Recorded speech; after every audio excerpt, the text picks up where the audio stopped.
हाथी और चूहा की कहानी। एक राज्य में एक राजा का शासन था। हर सप्ताह पूरी शानो शौकत से नगर में उसका जुलूस निकला करता था, जहां प्रजा उसके दर्शन किया करती थी।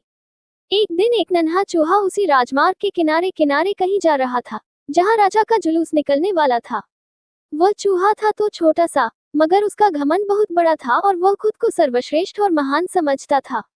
कुछ देर बाद राजमार्ग से राजा का भव्य जुलूस निकला, जिसे देखने लोगों की भीड़ लगने लगी। राजा अपने पूरे दल बल के साथ था। उसके सैनिक उसे घेरे हुए थे। कई मंत्री और अनुचर उसके पीछे थे। वह एक विशाल शाही हाथी पर सवार था। हाथी शाही था, इसलिए उसे भव्यता से सजाया गया था और उसकी शान भी देखते बनते थी। जुलूस में हाथी के साथ एक शाही बिल्ली और एक कुत्ता भी थे। राजा का जुलूस देखने को उमड़ी भीड़ राजा के साथ साथ उसके शाही हाथी की भी प्रशंसा कर रही थी। ये सुनकर घमंडी चूहे को बहुत बुरा लगा। वह हाथी को गौर से देखने लगा, फिर सोचने लगा, इसमें ऐसी क्या खास बात है जो मुझ में नहीं। मैं भी उस जैसा ही हूँ। मेरे पास भी 2 आंखें, 2 कान, 1 नाक और 4 पैर हैं। फिर उसकी इतनी प्रशंसा क्यों? उसके विशाल शरीर के कारण, लंबी सूंड के कारण, छोटी छोटी आंखों के कारण या झुर्रीदार चमड़ी के कारण? किस कारण? एक बार तुम लोग मुझे देख लो, उस हाथी को भूल जाओगे। मैं हाथी से ज्यादा महान हूँ। चूहा ये सब सोच ही रहा था कि शाही बिल्ली की नजर उस पर पड़ गई और उसकी लार टपक गई।